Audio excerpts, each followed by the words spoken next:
Hello guys and welcome back to best കാപ്പിക്സ്. ഇന്നത്തെ വീഡിയോയിലൂടെ നമ്മൾ നോക്കാൻ പോകുന്ന രണ്ട് വണ്ടികളെ പറ്റിയാണ്. അതിലൊന്ന് നിങ്ങളിപ്പോൾ ഈ സ്ക്രീനിൽ കാണുന്ന പുതിയ ഇസൂസു ഡിമാക്സ് വി ക്രോസിനെ പറ്റി, അതിൻ്റെ കുറച്ച് പുതിയ ഫീച്ചേഴ്സും വേരിയൻസും ഒക്കെ വന്നിട്ടുണ്ട്.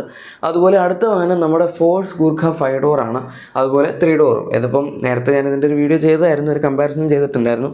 പക്ഷേ ഇപ്പോൾ ഇതിൻ്റെ പ്രൈസും വന്നിട്ടുണ്ട്, അതുകൊണ്ട് നമ്മളതെല്ലാം കൂടെ ഒരുമിച്ചാണ് ഡിസ്കസ് ചെയ്യാൻ പോകുന്നത്. എന്തായാലും ആദ്യം നമുക്ക് ഇസൂസുവിലേക്ക് തന്നെ വരാം. ഈ വാഹനം ഇവർ എപ്പോഴും ഇറക്കാറുണ്ടായിരുന്നു, കുറച്ച് കാലത്തേക്കില്ലായിരുന്നു നമ്മുടെ എമിഷൻ നോംസ് ഒക്കെ വന്നതിന് ശേഷം. പക്ഷെ അത് കഴിഞ്ഞ് ഇവർ ഇറക്കിയപ്പോഴാണെങ്കിലും നമുക്ക് ആ ഒരു സെയിം പഴയ ജനറേഷൻ വണ്ടി തന്നെയാണ് കിട്ടുന്നത്. ഇതിപ്പം ശരിക്കും പറഞ്ഞാൽ പുറത്തൊക്കെ ഈ വാഹനത്തിൻ്റെ ഏറ്റവും ലേറ്റസ്റ്റ് ജനറേഷൻ മോഡലാണ് ഇപ്പോൾ ഓടിക്കൊണ്ടിരിക്കുന്നത്. നമുക്ക് ഇന്ത്യയിൽ കിട്ടുന്ന ഒരു വർഷമല്ല, ഒരു ഫുൾ ജനറേഷൻ പഴക്കമുള്ള മോഡലാണ്. എന്തായാലും ഇപ്പോൾ ഇവർ ഇതിൻ്റെ ഒരു Z പ്രസ്റ്റീജ് അല്ലെങ്കിൽ Z പ്രസ്റ്റീജ് എന്ന് പറഞ്ഞ പുതിയൊരു വേരിയൻ്റ് ആണ് ഇൻട്രൊഡ്യൂസ് ചെയ്തിരിക്കുന്നത്. ആൻഡ് അതിൽ കുറച്ചൊക്കെ ചെറിയ ചെറിയ വ്യത്യാസങ്ങളൊക്കെ വരുത്തിയിട്ടുണ്ട്. ഫോർ എക്സാമ്പിൾ എക്സ്റ്റീരിയർ ഡിസൈൻ കാര്യത്തിൽ നമുക്കിപ്പോൾ പുറത്തെ ഡിസൈനിൽ അലോയ് വീൽസിൻ്റെ ആ ഒരു ഫീൽ, അതായത് ഫുള്ളി ബ്ലാക്ക്ഡ് ഔട്ട് ആയിട്ടുള്ള അലോയ് വീൽസ് ആണ് ഇതിൻ്റെ അകത്ത് അവർ കൊടുത്തിരിക്കുന്നത്. അതും 255 ക്രോസ് സെക്ഷനുള്ള 18 ഇഞ്ച് അലോയ് വീൽസ് ആണ്, അത്യാവശ്യം നന്നായി. പിന്നെ ഈ വണ്ടി ഇറങ്ങിയ സമയത്ത് ഒരുപാട് ക്രോം ഉണ്ടായിരുന്നു ഇതിൻ്റെ ഫ്രണ്ടിൽ, അതൊക്കെ മാറ്റിയിട്ട് അവരിപ്പോൾ ഒരു ഗ്രേ ഫിനിഷാണ് ഇതിൻ്റെ അകത്ത് പിടിച്ചിരിക്കുന്നത്. അതായത് ക്രോം എലിമെൻറ്റ്സ് ഒന്നും ഇനിയിപ്പോൾ നമുക്ക് ഇതിൻ്റെ അകത്ത് അങ്ങനെ വലിയ കാര്യമായിട്ട് ലഭിക്കുന്നതായിരിക്കില്ല. അതിന് പകരം ഇത്തരത്തിലുള്ള ഒരു മൈന്യൂട്ടായിട്ടുള്ള ഫിനിഷ് ആയിരിക്കും ഗ്രേയിൽ. അത് നമുക്ക് ഫ്രണ്ടിൽ ഫോഗ് ലാംപ്സിൻ്റെ സറൗണ്ട് കാണാം, അതുപോലെ ഗ്രില്ലിൻ്റെ ഏരിയയിൽ കാണാം, പിന്നെ ഹെഡ് ലാംപ്സിൻ്റെ ചുറ്റും കാണാൻ പറ്റും. അതുപോലെ താഴേക്ക് വരുമ്പം ബമ്പർ പ്രൊട്ടക്ടർ പോലത്തെ ഒരു സാധനം കൊടുത്തിട്ടുണ്ട്, സിൽവർ സ്കിഡ് പ്ലേറ്റ്സും സംഭവങ്ങളൊക്കെ കൊടുത്തിട്ടുണ്ട്.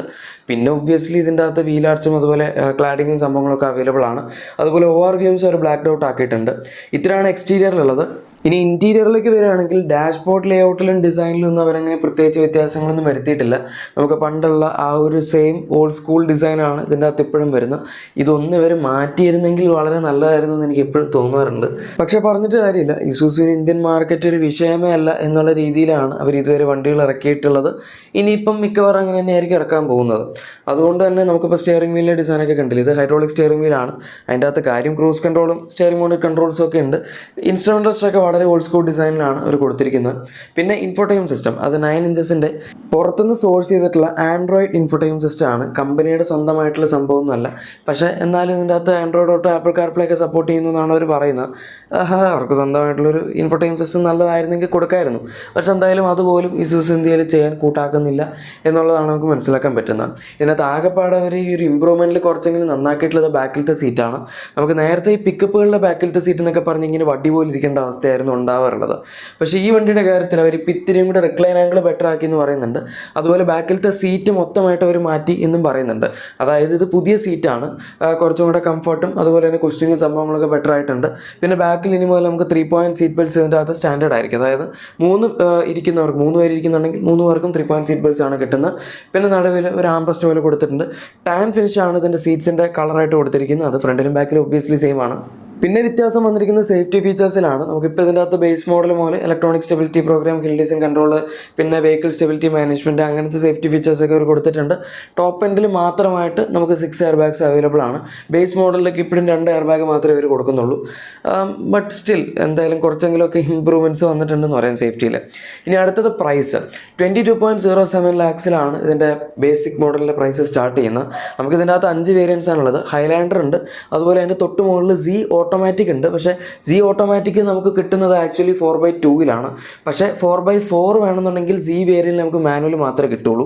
Z പ്രസ്റ്റീജിലേക്ക് വരുമ്പോഴേക്കും കുഴപ്പമില്ല, അവിടെ നമുക്ക് 4x4 തന്നെയാണ് മാനുവലും ഓട്ടോമാറ്റിക്കും രണ്ടും കിട്ടുന്നത്. പക്ഷേ അതിൻ്റെ പ്രൈസ് വളരെ കൂടുതലാണ്. 26.92 lakhs ആണ് നമുക്ക് Z മാനുവലിൻ്റെ പ്രൈസ് കിട്ടുന്നത്, Z പ്രസ്റ്റീജ് മോഡലിൽ ടോപ്പ് എൻഡിൽ. ഞാൻ ഓട്ടോമാറ്റിക്കിൻ്റെ പ്രൈസ് നോക്കിയ സമയത്ത് അത് കുറച്ച് കൂടുതലായിരുന്നു. അത് കറക്റ്റ് ആണോ എന്ന് എനിക്കറിയില്ല, പക്ഷേ ഞാൻ കണ്ടത് 30.92 lakhs ആണ്. അതായത് മാനുവൽ ടു ഓട്ടോമാറ്റിക് 4 ലക്ഷം രൂപയുടെ വ്യത്യാസമാണ് കാണിക്കുന്നത്. അത് എത്രമാത്രം സെൻസിബിൾ ആണെന്ന് എനിക്കറിയില്ല. അത് കറക്റ്റ് ആണെങ്കിൽ വളരെ മോശം പ്രൈസിങ് ആയിപ്പോയി. എല്ലായിടത്തും ഈ 26.92 lakhs പ്രൈസിങ് മാത്രമേ പറയുന്നുള്ളൂ. അതാണ് ഞാനത് എടുത്ത് പറഞ്ഞത്. ഇത്രയും കാലം കഴിഞ്ഞിട്ട് നമുക്കൊരു പഴയ ജനറേഷൻ വണ്ടി ഒന്ന് ഈ വിലയിൽ വിൽക്കുക എന്ന് പറഞ്ഞാൽ വളരെ സെൻസ്ലെസ് ആയിട്ടുള്ളൊരു കാര്യമായിട്ടാണ് എനിക്ക് തോന്നിയത്. ഇനി അടുത്ത വാഹനം, അതായത് ഗുർഖ 5 ഡോറും, ഇതിൻ്റെ അവസ്ഥ ഏകദേശം ഇതുപോലെ തന്നെയാണെന്ന് പറയേണ്ടി വരും. കാരണം പ്രൈസ് വന്നല്ലോ. അല്ലാണ്ട് ഇപ്പോൾ നമ്മൾ പ്രൈസ് നോക്കാതെ വണ്ടി ആസച്ച് നോക്കുകയാണെങ്കിൽ വലിയ കുഴപ്പമില്ലാത്ത ഒരു വാഹനമായിട്ട് പറയാം. കാരണം ഇത് ഇതിപ്പോൾ എല്ലാവർക്കും പറ്റിയൊരു വണ്ടിയാണെന്ന് നമുക്ക് പറയാൻ പറ്റില്ല. കാരണം അത്യാവശ്യം റക്കഡ് ആയിട്ടുള്ളൊരു ഡിസൈനാണ്. പിന്നെ നല്ല ഹൈറ്റിലാണ് വണ്ടി ഇരിക്കുന്നത്. അതുപോലെ ഇപ്പോൾ ഫോഴ്സിൻ്റെ ഡീലർഷിപ്പ് നെറ്റ്വർക്ക്, അതുപോലെ നമ്മുടെ സർവീസ് എക്സ്പീരിയൻസ് തുടങ്ങിയ കാര്യങ്ങളൊക്കെ ചിലപ്പം അത്ര അപ് ടു മാർക്ക് ആയിരിക്കില്ല. ആൻഡ് ഇപ്പോൾ ഈ വാഹനത്തിൻ്റെ ഇൻറ്റീരിയർ ഡിസൈനൊക്കെ ശ്രദ്ധിക്കുകയാണെങ്കിൽ പോലും വളരെ പഴഞ്ചൻ ഡിസൈനിലാണ് അത് വരുന്നത്. ഇന്നത്തെ കാലത്ത് ഒരു മോഡേൺ ഫാമിലി അല്ലെങ്കിൽ ഈ ഒരു പ്രൈസ് പോയിന്റിൽ ചെറിയ SUV-കളൊക്കെ വാങ്ങാൻ നോക്കുന്ന ആൾക്കാരുടെ അടുത്ത് ഈ വണ്ടി കൊണ്ട് കാണിച്ചു കഴിഞ്ഞാൽ അയ്യേ ഇതെന്താണ് എന്നായിരിക്കും അവർ ആദ്യം ചോദിക്കുന്നത്. പക്ഷേ ഇതിനും ഇതിൻ്റേതായിട്ടുള്ളൊരു കൾട്ട് ഫാൻ ഫോളോയിങ് ഈ വാഹനത്തിനുണ്ട്. ഓഫ് റോഡ് കേപ്പബിലിറ്റീസിൻ്റെ കാര്യത്തിലേക്ക് ഈ വണ്ടി അടിപൊളിയാണ്. പിന്നെ പണ്ട് ഇതിൻ്റെ പവർ കുറവായിരുന്നു, വളരെ കുറവായിരുന്നു ആക്ച്വലി. പുതിയ ജനറേഷൻ വന്ന സമയത്ത് ജസ്റ്റ് 90 bhp ഉണ്ടായിരുന്നുള്ളൂ ആൻഡ് 250 Nm ടോർക്ക് ഉണ്ടായിരുന്നുള്ളൂ. പക്ഷേ അതിപ്പോൾ ഒരു കൂട്ടി 140 bhp 320 Nm ടോർക്കൊക്കെ ആക്കിയിട്ടുണ്ട്. ബട്ട് സ്റ്റിൽ ഇതിൻ്റെ പവർ നമ്മളിപ്പം ഓൺ പേപ്പർ നോക്കുമ്പോൾ കൂടിയെങ്കിലും 130 bhp ഉള്ള താർ ഇതിലും ഫാസ്റ്റാണ്. ഓൾമോസ്റ്റ് 12-13 സെക്കൻഡ്സിൽ താർ 0 to 100 എത്തും. പക്ഷേ ഈ വണ്ടി ഇപ്പോഴും 0 to 100 എത്താൻ ഓൾമോസ്റ്റ് 20 സെക്കൻഡ്സിനടുത്ത് എടുക്കുന്നുണ്ട്. പണ്ടത്തെ വണ്ടി പിന്നെ 30-40 സെക്കൻഡ്സ് ഒക്കെ എടുക്കുമായിരുന്നു. ഇത് അതിലും കുറച്ചുകൂടെ ഫാസ്റ്റ് ആയിട്ടുണ്ടെന്ന് പറയും, ബട്ട് സ്റ്റിൽ കുറച്ച് സ്ലോ ആണ്. ഇനി നമുക്ക് മെയിൻ ഫാക്ടറിലേക്ക് വരാം, പ്രൈസിങ്. ഈ വണ്ടിക്ക് പിന്നെ മാനുവൽ മാത്രമേ ഉള്ളൂ, ഓട്ടോമാറ്റിക് ഇല്ല. അതുപോലെ ഇഷ്ടം പോലെ വേരിയൻസ് ഒന്നും കൊടുത്ത് ഇവർ ആൾക്കാരെ കൺഫ്യൂസ് ചെയ്യാനും നോക്കുന്നില്ല. ആകെ ഒരു ടോപ്പ് മോഡലേ ഉള്ളൂ, അതിന് പ്രത്യേകിച്ച് പേരും ഇല്ല. അപ്പോൾ കുഴപ്പമില്ലോ, കാര്യങ്ങളൊക്കെ വളരെ എളുപ്പമായി ഇതിന്. അതുകൊണ്ട് തന്നെ നമുക്കിപ്പോൾ 3 door മോഡൽ നോക്കുകയാണെങ്കിൽ 16.75 lakhs ആണ് അതിൻ്റെ എക്സ്ഷോറൂം പ്രൈസ് വരുന്നത്.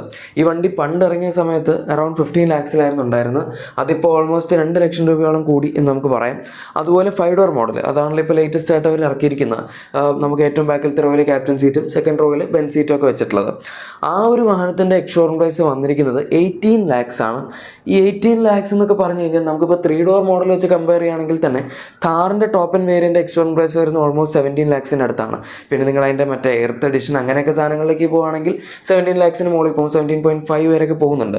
പക്ഷേ അതിൻ്റെ ആവശ്യമില്ല. നോർമൽ താറിൻ്റെ ടോപ്പ് ആൻഡ് ഇപ്പോൾ LX ഹാർഡ് ടോപ്പൊക്കെ നമ്മൾ എടുക്കുകയാണെങ്കിൽ ആ ഒരു റേഞ്ച് ആവുള്ളൂ, 17.2 അതിൻ്റെ അടുത്തേക്ക് ആവുന്നുള്ളൂ. അതിനേക്കാൾ കുറച്ചുകൂടെ പ്രൈസ് കുറവാണെന്നേ ഉള്ളൂ ഇതിന്. പക്ഷേ താർ നമ്മൾ ഇപ്പോഴത്തെ സാഹചര്യത്തിൽ നോക്കുകയാണെങ്കിൽ പോലും കൂടുതൽ ഫീച്ചേഴ്സ് ഉണ്ട്. അതുപോലെ കുറച്ചും കൂടെ നമുക്ക് റിയൽ ലൈഫ് യൂസബിലിറ്റി ഫാക്ടർ കൂടുതലാണ്, കാരണം അത് ഓട്ടോമാറ്റിക് ആണ്. ഇത് മാനുവലാണ് നമുക്ക് ആ പ്രൈസ് പോയിന്റ് കിട്ടുന്നത്. പിന്നെ താർ 5 door വരുമ്പോൾ ഉറപ്പായിട്ടും അതിൻ്റെ പ്രൈസ് 18 ലക്ഷം രൂപയുടെ അടുത്തൊന്നും ആയിരിക്കില്ല, 20 ലക്ഷം രൂപയുടെ അടുത്തേക്കൊക്കെ പോകാൻ ചാൻസ് ഉണ്ട്. പക്ഷെ എന്നാൽ പോലും താർ 5 door വരുമ്പോൾ ഇഷ്ടം പോലെ ഫീച്ചേഴ്സ് അതിൻ്റെ അകത്ത് ഇപ്പോൾ മഹീന്ദ്ര വെച്ച് ടെസ്റ്റ് ചെയ്യുന്നുണ്ട്. അതായത് സൺറൂഫ്, നമുക്ക് auto AC, push button start, അങ്ങനെ പറയേണ്ട കുറേ ഫീച്ചേഴ്സ് ഉണ്ട്. ഈ വണ്ടിയിലുള്ളതിൽ ഓൾമോസ്റ്റ് 3-4 times കൂടുതൽ ഫീച്ചേഴ്സ് ഉണ്ടാവും. പിന്നെ സ്കോർപിയോ എന്നിൻ്റെ ഒരു പാത തുടർന്ന് പോവുകയാണെങ്കിൽ അതിൻ്റെ അകത്ത് നമുക്ക് അഡാപ്റ്റീവ് ഡാമ്പേഴ്സും വരാൻ ചാൻസ് ഉണ്ട് സസ്പെൻഷൻ്റെ കാര്യത്തിൽ. അതുപോലെ കുറച്ചും കൂടെ കംഫർട്ടബിൾ ആയിട്ട് നമുക്ക് സ്റ്റിയറിംഗ് ഒക്കെ തിരിക്കാൻ പറ്റുന്ന രീതിയിൽ ഇലക്ട്രോണിക് പവർ സ്റ്റിയറിംഗ് ആവാൻ ചാൻസ് ഉണ്ട്. കാരണം സ്കോർപിയോൻ്റെയും അതുപോലെ XUV700 സെയിം സ്റ്റിയറിംഗ് വീലാണ് അതിൻ്റെ അകത്ത് ഉപയോഗിച്ചിരിക്കുന്നത്. ഇത്രയൊക്കെ മാറ്റങ്ങൾ വരികയാണെങ്കിൽ താർ 5 door നമുക്ക് ഇനിയിപ്പോൾ അധികകാലം വെയിറ്റ് ചെയ്യേണ്ട ആവശ്യമില്ല. ഓഗസ്റ്റിനാണ് ആ വാഹനത്തിന് ലോഞ്ച് പറഞ്ഞിരിക്കുന്നത്. അപ്പോൾ അതായിരിക്കും ചിലപ്പോൾ കുറച്ചും കൂടെ ബെറ്റർ ആയിട്ടുള്ള ഒരു ചോയ്സ്. പിന്നെ ഫോഴ്സ് എന്ന് പറയുമ്പോൾ അവരുടെ ഒരു ഐക്കോണിക് ആയിട്ടുള്ളൊരു ബ്രാൻഡ് നെയിമാണ് ഗുർഖ എന്ന് പറയുന്നത്. അത് അവരങ്ങനെ ഒരുപാട് പ്രോഫിറ്റിന് വേണ്ടി ഉണ്ടാക്കുന്നതൊന്നുമല്ല. അവരുടെ മെയിൻ സ്ട്രീം എന്ന് പറയുന്ന കൊമേഴ്ഷ്യൽ വണ്ടികളാണ്. ഇത് അവരുടെ ഒരു എന്താ പറയുന്നത്, ഒരു ആഗ്രഹത്തിൻ്റെ പുറത്ത് ഉണ്ടാക്കുന്ന വണ്ടിയാണ്. അതുകൊണ്ടാണ് നമുക്ക് ഇത്രയും ഒരു സെൻസ്ലെസ് ആയിട്ടുള്ള പ്രൈസിങ്ങിൽ ഈ വണ്ടിയും കാണാൻ പറ്റുന്നത്.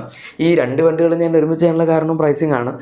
2 വണ്ടികൾ സെഗ്മെൻറ്റ് വൈസ് ഒട്ടും കോമൺ അല്ലെങ്കിലും പ്രൈസിങ്ങിൻ്റെ കാര്യത്തിൽ രണ്ടും കോമൺ ആണ്.